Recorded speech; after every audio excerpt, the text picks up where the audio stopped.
ॐ कृशधरी महाचण्डी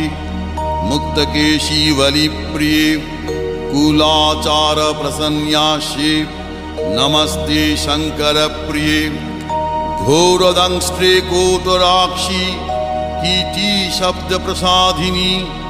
घोरघोररवस्फारे नमस्ते चित्तवासिनी बन्धुका पुष्पशङ्काशे त्रिपुरे भयनाशिनी भाग्योदय समुत्पन्ने नमस्ते वरवन्दिनी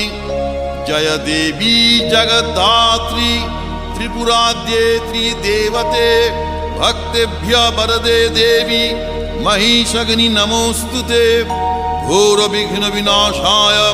कुलाचार समृद्धये नमामि वरदे देवी